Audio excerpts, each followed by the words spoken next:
Assalamualaikum warahmatullahi wabarakatuh. Selamat malam teman-teman sekalian. Kembali lagi bersama saya Bang Widi ya. Pada malam hari ini saya kembali akan mengupas tentang kecemasan ya. Dimana sesi pembahasan tentang kecemasan ini saya usahakan bisa rutin ya, istiqomah membuat video di malam hari ya, secara rutin, secara tiap hari, minimal satu video ya.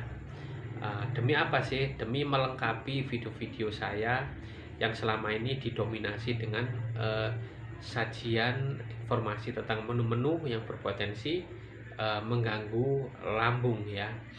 Nah, kayaknya kurang imbang ya kalau nggak kita dampingi dengan pembahasan tentang kecemasan, karena asam lambung dan kecemasan itu sangat erat ya. Seperti angka 11 dan 12. Yuk kita mulai bahas ya. Begini teman-teman, jika teman-teman selama ini menganggap sebagai menganggap, mohon maaf saya ulangi, jika teman-teman selama ini menganggap kecemasan ini adalah hal yang benar-benar harus dihilangkan secara total dari pikiran teman-teman, maaf ya, itu adalah pola pikir yang salah. Sekali lagi saya ulangi ya, maaf karena tata bahasa saya mungkin beribet ya, karena saya nggak punya public speaking yang bagus ya. Jadi gini teman-teman, jika sampai saat ini teman-teman memiliki mindset ya, bahwasanya teman-teman tuh ingin sekali ya menghilangkan kecemasan dalam pikirannya teman-teman secara total, padahal lambungnya masih belum sembuh, itu adalah hal yang tidak mungkin ya. Selama teman-teman masih memiliki gangguan lambung, maka potensi kecemasan itu akan tetap ada ya. Mengapa demikian? Penjelasan yang pertama adalah karena otak dengan lambung itu adalah dua organ yang saling terhubung oleh saraf ya. Nah, ketika lambung bermasalah, dia akan mengirim sinyal ke otak melalui saraf itu bahwasanya lambung sedang bermasalah. Contohnya dengan rasa panik, kemudian perasaan tegang, kemudian bentuk-bentuk pikiran yang bingung, susah berpikir, susah tidur ya, kemudian imajinasi yang macam-macam ya, kemudian perasaan takut ini dan itu. Pokoknya dia akan mengirim sinyal ke otak bahwasanya ini sedang terjadi kondisi yang tidak enak gitu ya teman-teman. Sebaliknya pun demikian dengan otak, ketika otak itu sedang dalam kondisi yang tegang ya, dia akan mengirim sinyal pula ke lambung ya, mengirim sinyal ke lambung bahwasanya ini ya, kita sedang menghadapi situasi yang menegangkan ya. Contohnya ya, contohnya ketika teman-teman mendapatkan kabar buruk ya, atau teman-teman sedang di dalam kelas, atau buat teman-teman yang masih sekolah atau kuliah ini ya, di dalam kelas, kemudian ini ada pemilihan acak untuk maju ke depan untuk berpidato misalnya itu. Jantung berdebar, keringat dingin, kemudian perut mules mendadak ya, seperti itu ya. Nggak hanya ke lambung aja, termasuk juga ke pencernaan yang lain ya, termasuk juga usus bergerak-gerak nggak karu-karuan gitu teman-teman ya, sedang tegang seperti itu. Kemudian ketika otak sedang berpikir sangat keras ya, ketika panik, semisal anak sekolah yang semestinya jam 12 sampai rumah, tapi sampai jam 2 kok nggak ada kabar gitu ya, kepala kan pusing nggak karu-karuan, itu akan nyetrum ya, bahasa Jawanya itu nyetrum ya, akan berpengaruh ke dada. Jantung berdebar kencang, pikiran macam-macam, dada terasa panas, perut menjadi mual ya, kepala menjadi keliengan. Jadi itu ya, antara otak dan lambung ini saling berkaitan. Jadi jangan pernah berharap kalau lambungnya masih sakit, berharap pikirannya juga kayak nggak ada apa-apa. Jangan berharap seperti itu. Terima saja kecemasan itu ya, terima saja, berdamailah. Karena apa? Nggak perlu teman-teman takuti. Mengapa demikian? Karena kalau lambungnya enak, nyaman, ininya juga akan nyaman gitu ya. Itu bukan termasuk ciri-ciri orang yang masuk pada fase awal gangguan jiwa. Teman-teman kadang-kadang berpikir seperti itu. Saya kok sering cemas gitu ya. Apakah ini awal dari gangguan jiwa?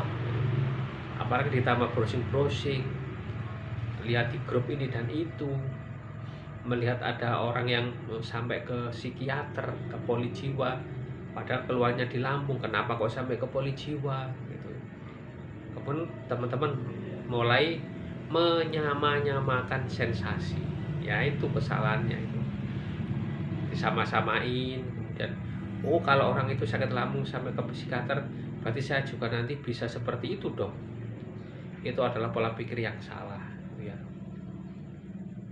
Ingat, kalau teman-teman merasa lambungnya enak, lambungnya baik-baik saja, terus pikiran juga menjadi enak, baik-baik saja, berarti teman-teman ini nggak punya masalah dengan kecemasan ya. Kecemasan yang muncul ketika lambung bermasalah itu adalah hal yang wajar ya, sebagaimana teman-teman cemas, panik, kemudian tegang ketika perutnya itu diare.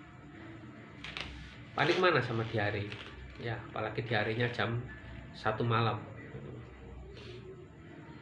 Itulah teman-teman ya. Jadi nggak perlu khawatir dengan kecemasan yang teman-teman miliki, karena itu bukan awal dari gangguan jiwa. Itu adalah sebuah reaksi yang wajar, reaksi yang alami dari otak dalam menyikapi bagian tubuh yang sedang bermasalah. Dalam hal ini adalah asam lambung. Ketika lambungnya itu enak-enak saja, entah itu karena sudah habis minum obat atau habis selesai makan karena lapar, kemudian menjadi nyaman lagi dalam hitungan 1-2 jam, kemudian kok pikiran enak lagi gitu. Berarti itu bukan gangguan pikiran. Tidak perlulah sampai membayangkan nanti saya itu harus konsul ke psikiater segala, kemudian harus mengkonsumsi resepnya itu sampai berbulan-bulan. Itu adalah orang-orang yang tidak mampu mengatasi kecemasannya secara mandiri gitu ya. Makanya nggak usah dijauh-jauhin ya. Ayo mengedukasi diri sendiri bahwasanya pikiran ini hanya buntut, hanya ekor ya. Kepalanya itu apa? Kepalanya adalah masalah lambung kita. Jadi ekor ini akan selalu ikut dengan kepala ya. Kepalanya adalah masalah lambung ya, kemudian ekornya ini adalah kecemasan ya. Dimana kalau asam lambungnya ini teratasi, maka sudah hilang lah, ekornya juga akan ikut hilang gitu teman-teman. Jadi teman-teman harus paham benar tentang pola pikir yang satu ini ya. Jangan terlalu berfokus menghilangkan kecemasannya, mencari obat penenang kayak kemudian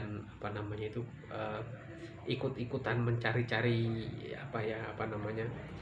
obat herbal atau minuman herbal atau jamu-jamu yang bisa menurunkan kecemasan seperti itu. Enggak, cukup buatlah lambung teman-teman itu menjadi nyaman ya, dengan memasukkan makanan yang sesuai dengan kondisi lambungnya ya. Kalau lambungnya sedang dalam kondisi gastritis atau peradangan, ya cobalah makan makanan yang lunak ya, dijaga pola makannya. Silakan cek di video saya itu ya, makanan apa yang berpotensi untuk mengganggu lambung yang bermasalah, makanan apa atau minuman apa yang aman diminum oleh lambung yang bermasalah gitu ya. Silakan dicek, dilihat. Nggak lengkap sih, belum lengkap, kan saya lengkapi pelan-pelan itu teman-teman ya. Semoga teman-teman bisa memahami ya, bahwasanya kecemasan yang mengikuti gangguan asam lambung itu adalah hal yang lumrah, hal yang wajar. Tidak perlu berfokus kepada kecemasannya, tapi berfokuslah kepada lambungnya ya, dan memperbaiki pola makan makanan yang tepat gitu ya. Belajar itu terus, jangan belajar menghilangkan kecemasannya ya. Ya mohon maaf ya, ada yang sampai menghilangkan kecemasan itu sampai ke orang pintar itu, dan rata-rata sih ada yang nggak berhasil juga, ada yang berhasil, ada yang nggak berhasil gitu ya. Yang nggak berhasil pun banyak ya. dan yang berhasil, nggak seterusnya berhasil ya. Ketika lambungnya nakal lagi, lambungnya sakit lagi, ininya juga ikut sakit ya. Karena itu bukan sebagai suatu apa ya, eh, fenomena mistis, bukan.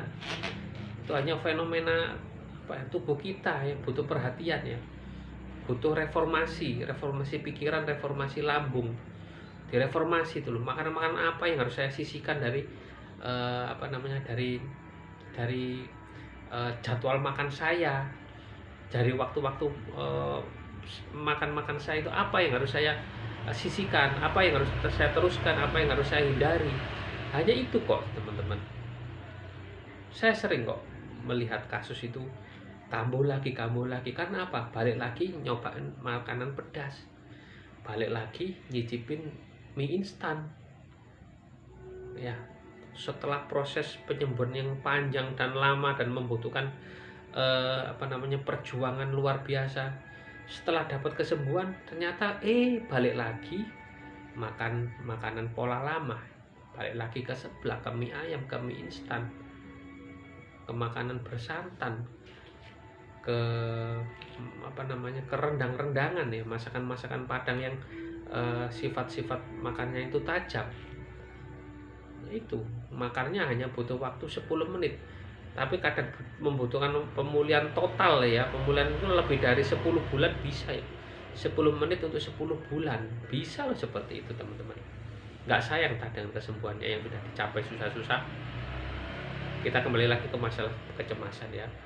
Saya sekali lagi menggarisbawahi mengapa saya fokus pada kecemasan ini. Karena kecemasan ini kalau teman-teman nggak bisa menghandle-nya, itu akan terus mempengaruhi lambung ya.